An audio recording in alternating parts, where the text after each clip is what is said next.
1519 में स्पेन का एक मिलिट्री कमांडर हर्नान कार्टेस एज़टेक नाम के साम्राज्य पहुंचता है। तब उसके साथ लगभग 500 सैनिक थे। दूसरी तरफ एज़टेक साम्राज्य लाखों लोगों वाला एक विशाल और समृद्ध एम्पायर था, जिसकी राजधानी टेनोच्टिट्लान दुनिया के सबसे बड़े शहरों में गिनी जाती थी उस समय। पहली नज़र में ऐसा लगता था कि इतने कम सैनिकों के साथ कमांडर कार्टेस की हार तय थी, लेकिन उसके पास कुछ ऐसी तकनीक थी जिसे एज़टेक ने, जो एज़टेक राजधानी थी, उसने पहले कभी नहीं देखा था। उस कमांडर के जो स्पेनिश सैनिक थे उनके पास स्टील की तलवार थी, कवच थे और उनके पास थी बंदूकें, और सबसे ज़रूरी तेज़ घोड़े भी उनके पास थे। एज़टेक शहर के जो योद्धा थे वो बहादुर तो थे, लेकिन उनके जो हथियार थे वो पत्थर और ऑब्सिडियन से बने हुए होते थे। जब उन्होंने पहली बार घोड़ों पर सवार सैनिकों और आग उगलती बंदूकों को देखा तो उन्हें समझ में आ गया कि वे किस तरह के दुश्मन का सामना कर रहे हैं। उस लड़ाई में स्पेन विजयी रहा।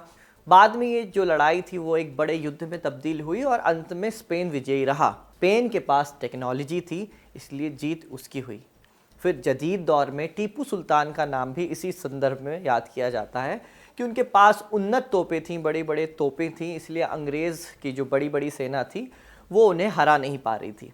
उसके बाद इसराइल का उदाहरण भी है। 1948, 1967 और 1973 में 73 में कई अरब देशों को अकेले इसराइल ने हराया था, क्योंकि उसके पास थी टेक्नोलॉजी। जब कोल्ड वॉर में अमेरिका और सोवियत यूनियन के बीच स्पेस रेस शुरू हुई तब लोग सोचते थे कि अंतरिक्ष में पहुंचकर क्या ही हासिल हो जाएगा, पर फिर दुनिया ने जीपीएस जैसी तकनीक देखी जो स्पेस में जाने से ही संभव हो पाई थी। आज जब आप एक क्लिक में घर बैठे खाना बुलवा लेते हैं या घर बैठे दूसरी सर्विसेज पा लेते हैं, तो यही इसी तकनीकी सफलता का नतीजा है।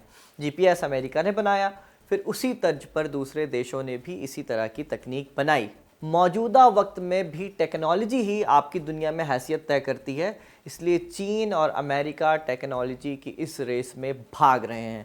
अमेरिका इसमें आगे है, लेकिन चीन ने पिछले एक दशक में अपनी स्पीड इतनी तेज़ कर ली है कि लगता है कि एक दिन चीन आगे निकल जाएगा। पिछले महीने ही एंथ्रोपिक के सीईओ डारियो आमोदेई ने कहा था कि चीन के एआई मॉडल अमेरिका के सबसे उन्नत मॉडलों से महज 6 से 12 महीने ही पीछे हैं।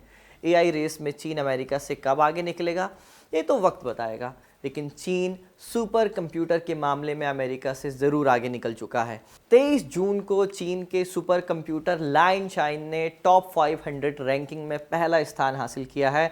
लगभग 9 साल बाद कोई चीनी सिस्टम दुनिया का सबसे तेज़ सुपर कंप्यूटर बना है। इसके पहले अमेरिका का एल कैपिटन इस लिस्ट में फर्स्ट रैंक पर था, अब चीन है।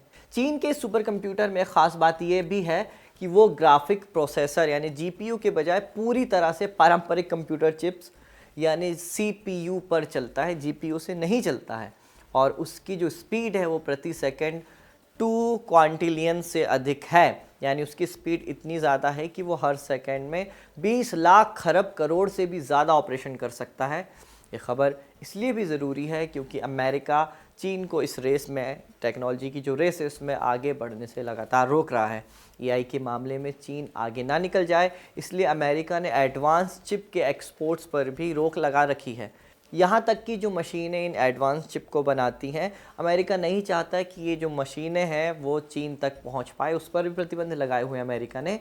लेकिन इन सब अड़चनों के बाद भी सुपर कंप्यूटर के मामले में चीन आगे निकल चुका है। लेकिन यहाँ एक और सवाल खड़ा होता है कि आखिर दुनिया का सबसे तेज़ सुपर कंप्यूटर बनाने का मतलब क्या है, होता क्या है इससे? क्या ये सिर्फ एक प्रतिष्ठा की लड़ाई है या इससे चीन को कोई फ़ायदा भी होगा? एक सुपर कंप्यूटर ऐसा क्या कर सकता है जो सामान्य कंप्यूटर नहीं कर सकते? मौसम की भविष्यवाणी से लेकर नई दवाओं की खोज तक, परमाणु अनुसंधान से लेकर एआई मॉडल विकसित करने तक, इन मशीनों की भूमिका आखिर कितनी बड़ी है? और सबसे ज़रूरी बात, क्या लाइन शाइन की सफलता इस बात का संकेत है कि तकनीक की दौड़ में चीन अब अमेरिका से उतना पीछे नहीं रह गया है जितना कुछ साल पहले तक माना जा रहा था? आज के राजदूत में इन्हीं सब सवालों के जवाब खोजने की कोशिश करेंगे। नमस्कार, स्वीकार कीजिए साजिद का, आप खबरगांव का डेली इंटरनेशनल बुलेटिन राजदूत देख रहे हैं।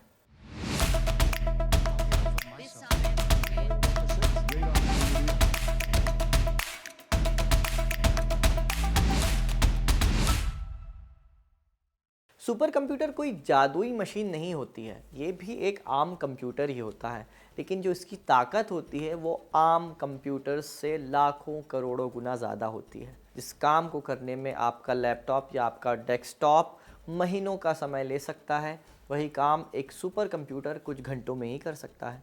उदाहरण दे देते हैं आपको। मान लीजिए अरब सागर में एक चक्रवात बन गया है और अब मौसम वैज्ञानिक जानना चाहते हैं कि ये अगले 7 दिनों में कहाँ कहाँ जाएगा। क्या ये गुजरात की तरफ बढ़ेगा, महाराष्ट्र के तट से टकरा जाएगा या समुद्र में ही कमज़ोर पड़ जाएगा। सुनने में एक साधारण सवाल लगता है, लेकिन इसका जवाब निकालने के लिए कंप्यूटर को लाखों करोड़ों जानकारियों का विश्लेषण करना पड़ता है। उसे देखना पड़ता है कि हवा किस दिशा में चल रही है, समंदर का तापमान कितना है, वातावरण में दबाव जो है, प्रेशर है, वो कहाँ कम है और कहाँ ज़्यादा है, बादल कहाँ बन रहे हैं और अगले कुछ घंटों में इन सभी चीज़ों में क्या बदलाव होने वाला है। इस प्रक्रिया में अरबों गणनाएं करनी पड़ती हैं।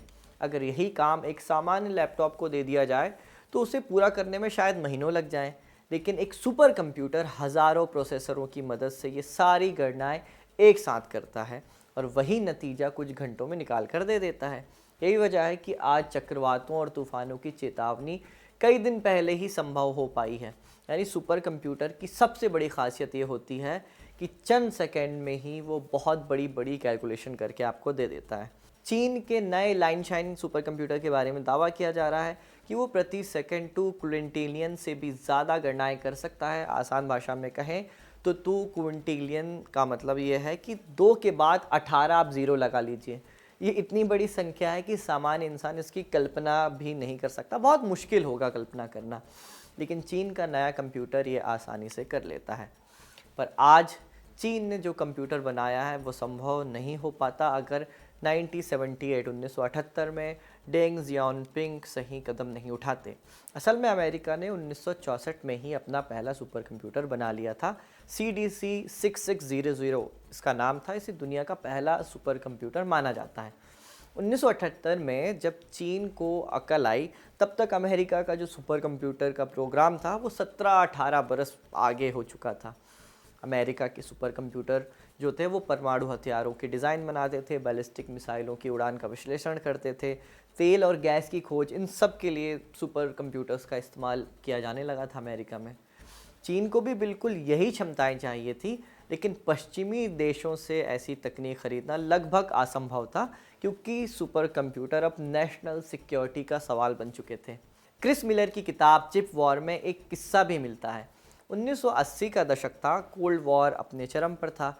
सोवियत यूनियन भी अब तक अपना पहला सुपर कंप्यूटर उस समय तक बना चुका था, पर वो अभी भी मिलिट्री पर्पस में उसका इस्तेमाल अमेरिका जितनी सटीकता से नहीं कर पा रहा था। अमेरिका ने ILLIAC-4 इस नाम से सुपर कंप्यूटर पर काम शुरू किया। 1972 में इसे कैलिफोर्निया के नासा MS रिसर्च सेंटर में लगा दिया गया। 4-5 साल बाद ये सुपर कंप्यूटर अपनी फुल पावर में काम करने लगा, लेकिन 1980 के दशक में इसको US नेवी के एक प्रोजेक्ट से जोड़ दिया गया। असल में अमेरिका अपनी नेवी के लिए एक ट्रैकिंग का मॉडल बनाना चाहता था। ILLIAC-4 इस कंप्यूटर के ज़रिए अमेरिकी नेवी ने सक्सेसफुली सोवियत यूनियन की पनडुब्बियाँ ट्रैक की। ये किताब में जिक्र मिलता है। ये सब इसी सुपर कंप्यूटर की गणना से संभव हो पाया था। किताब में ये बात नहीं बताई गई है कि क्या इसकी जानकारी दूसरे देशों को लगी थी या नहीं, लेकिन इस तरह की जो जानकारियाँ होती हैं वो अमूमन खुफिया एजेंसियाँ निकाल कर ला लेती हैं, तो हो सकता है कि चीन को भी इसकी जानकारी मिल गई हो।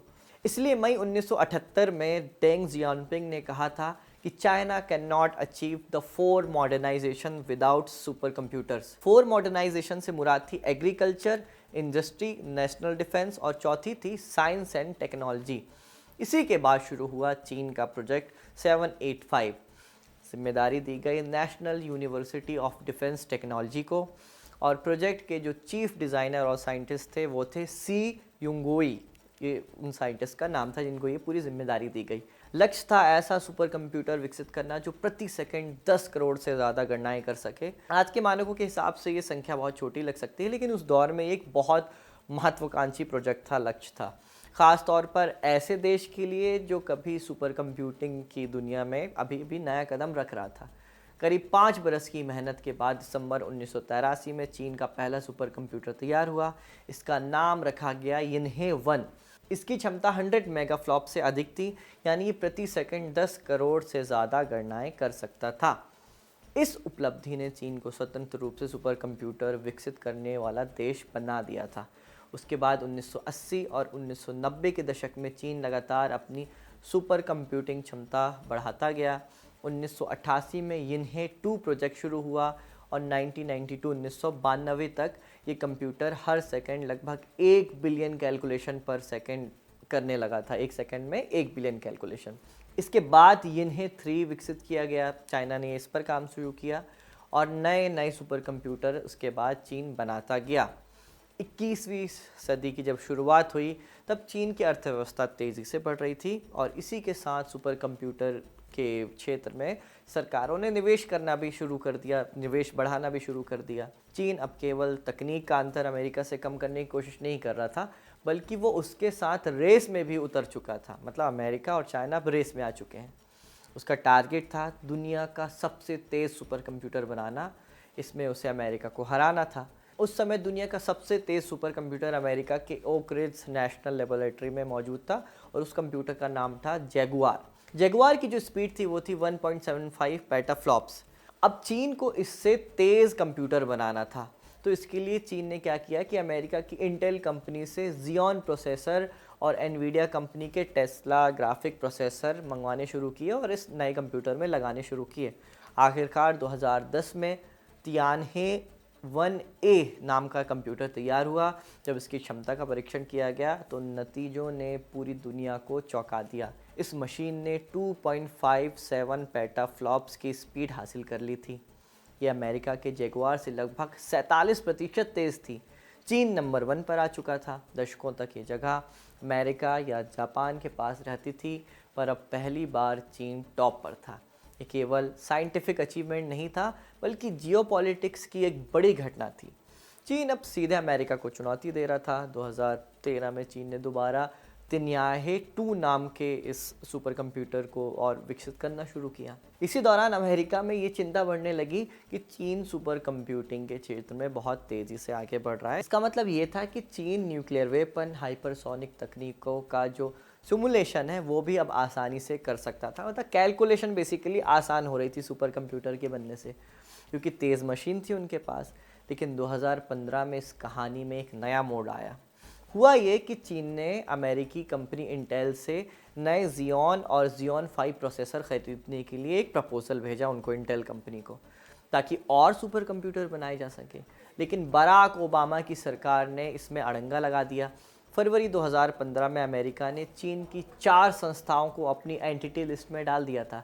ये 4 संस्थाएं थीं national university of defence and technology, national super computing centre Changsha, national super computer centre Guangzhou और नेशनल सुपर कंप्यूटिंग सेंटर तियानजिंग। अब अगर ये 4 संस्थाएं अमेरिका से नए प्रोसेसर लेती तो उन्हें स्पेशल लाइसेंस की ज़रूरत पड़ती, और वो अमेरिका की जो ओबामा सरकार थी उस वक्त की, वो मुहैया नहीं करवाती। अब ओबामा सरकार का तर्क ये था कि तियानहे 1A और तियानहे 2 जैसे सुपर कंप्यूटर्स का इस्तेमाल परमाणु हथियारों के सिमुलेशन और दूसरे मिलिट्री प्रोग्राम में किया जा सकता है। इसलिए इन मशीनों को और ज़्यादा शक्तिशाली बनने देना नहीं चाहिए, क्योंकि अमेरिका के लिए सही नहीं होगा। अब जब उन्होंने बंदिशें लगाई तो चीन ने इस फैसलों की आलोचना करनी शुरू कर दी। चीनी विशेषज्ञों ने कहा कि जब चीन सुपर कंप्यूटिंग में अमेरिका को चुनौती देने लगा तब नियम ही बदल दिए गए। लेकिन इस प्रतिबंध का असर चीन को रोकने के बजाय कुछ और ही हुआ। चीन ने अपने घरेलू प्रोसेसर को विकसित करने के लिए और ज़ोर लगाया। अगले कुछ वर्षों में फाइन टेंस और शेन वेई जैसे चीनी प्रोसेसर तेज़ी से विकसित हुए और फिर 2016 में चीन ने सनवे ताई हुलाइट नाम का सुपर कंप्यूटर पेश किया, जिसमें अमेरिकी प्रोसेसर नहीं लगे थे। ये दुनिया का सबसे सबसे तेज़ सुपर कंप्यूटर बन गया। यानी जिस प्रतिबंध का उद्देश्य चीन की प्रगति को धीमा करना था, रोकना था, उसी की वजह से चीन को तकनीकी आत्मनिर्भरता मिल गई। इसके बाद अमेरिका और चीन के बीच प्रतिस्पर्धा और तेज़ हो गई। इसके अगले बरस ही अमेरिका ने फिर इस लिस्ट में बाजी मारी। 2017 से चीन ने कुछ सुपर कंप्यूटर तो बनाए, लेकिन इतने नहीं कि वो दुनिया में सबसे तेज़ बन सकें। अमेरिका लगातार नए रिकॉर्ड्स बना रहा था। उसके पास फ्रंटियर और फिर एल कैपिटन जैसे सुपर कंप्यूटर आए। दूसरी तरफ अमेरिका चीन पर चिप सैंक्शंस भी लगा रहा था। खासकर एनवीडिया के सबसे जो ताकतवर प्रोसेसर माने जाते हैं जीपीयू, वो चीन तक ना पहुँचे, ऐसा अमेरिका इंश्योर कर रहा था। इसके लिए लगातार नए नए नियम बनाया जा रहा था। अमेरिका को लगता है कि अगर चीन को ये चिप्स नहीं मिलेंगे तो वो सुपर कंप्यूटर और एआई के रेस में पीछे रह जाएगा। लेकिन अब चीन ने पूरी दुनिया को चौंका दिया है। 23 जून को चीन के लाइन शाइन नाम के सुपर कंप्यूटर को दुनिया का सबसे तेज़ सुपर कंप्यूटर घोषित किया गया है। लगभग 9 साल बाद चीन ने फिर से सुपर कंप्यूटिंग का ताज अमेरिका से छीन लिया है। इससे पहले दुनिया का सबसे तेज़ सुपर कंप्यूटर अमेरिका का एल कैपिटन ही था, लेकिन टेस्ट में लाइन शाइन को इससे भी 20% तेज़ माना गया है। लेकिन असली उपलब्धि स्पीड की नहीं है, वो ये थी कि चीन ने ये जो मशीन बनाई है वो कैसे बनाई है। आज दुनिया के जो ज़्यादातर बड़े सुपर कंप्यूटर्स होते हैं वो दो तरह की चिप्स पर चलते हैं। पहला होता है सीपीयू जो सामान्य गणनाएं करता है, और दूसरा होता है जीपीयू जो एक साथ बहुत सारी गणनाएं कर सकता है। मतलब ज़्यादा कॉम्प्लिकेटेड चीज़ें जीपीयू आसानी से कर सकता है।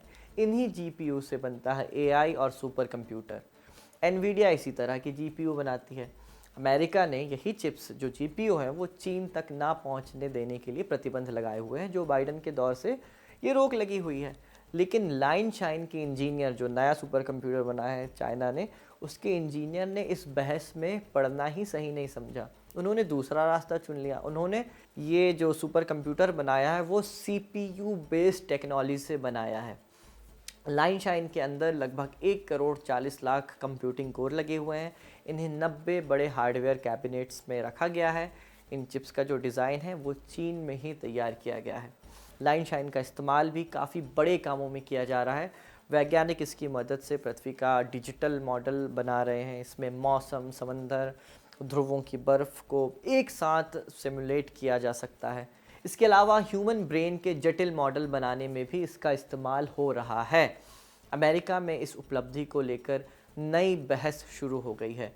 कुछ विशेषज्ञों का कहना है कि अमेरिका ने बहुत ज़्यादा जो ध्यान है वो जीपीयू पर लगा दिया, जबकि चीन ने प्रतिबंधों के दबाव में एक नया रास्ता ही खोज लिया है। अमेरिकी अखबार न्यूयॉर्क टाइम्स से बात करते हुए कुछ जानकारों ने इशारा किया है कि चीन आगे भी इसी तरह अमेरिका के प्रतिबंधों के असर को कम कर सकता है जिस तरह उसने अभी किया है। जो बाइडन ने नीदरलैंड्स की ASML कंपनी पर प्रतिबंध लगाए थे कि आप लिथोग्राफी मशीनें चीन को नहीं बेच सकते हैं, और इन्हीं मशीनों से 5 नैनोमीटर 3 नैनोमीटर माफ़ कीजिएगा या उससे भी उन्नत चिप बनाए जा सकते हैं। पर चीन ने क्या किया, बहुत ज़्यादा रिएक्ट नहीं किया। चिप बनाने वाली सेकेंड हैंड मशीनों को ब्लैक मार्केट से चाइना बुलवाया, इंपोर्ट किया। अमेरिका की बड़ी बड़ी टेक कंपनी में काम कर रहे चीनी कर्मचारियों को पैसों का लालच देकर घर बुलाया, और फिर मशीन को जो सेकंड मशीन बुलवाई थी ब्लैक मार्केट से, उनको खोल कर उसकी रिसर्च करवाई। आज प्रोटोटाइप बन चुका है और 1-2 साल में चीन कहता है कि वो उन्नत चिप बनाने वाली जो मशीन है वो खुद बना लेगा। यानी जब वो मशीन बना लेगा तो चिप भी खुद बनाने लगेगा। यानी इससे ये समझ में आता है कि चीन में लगन है, गंभीरता से काम करता है और सही समय पर सही कार्ड भी फेंकता है। अभी जब डोनाल्ड ट्रंप चीन आए थे और उनकी मुलाकात जब शी जिनपिंग के साथ हुई थी, तो एक समझौता भी हुआ था कि आप ताइवान के मुद्दे पर ज़्यादा नहीं बोलेंगे, हम आपको रेयर अर्थ मिनरल्स देंगे और आप हमें चिप्स देंगे। डील हुई, क्योंकि डील करने के लिए चीन के पास कार्ड्स थे। कार्ड्स होते हैं तो ऐसी डील भी हो जाती है। आप इस विषय पर क्या सोचते हैं हमें कमेंट कर ज़रूर बताएं। ये शो रिकॉर्ड किया था हमारे साथी अयान ने। मेरा नाम है साजिद। देखते रहिए खबरगांव।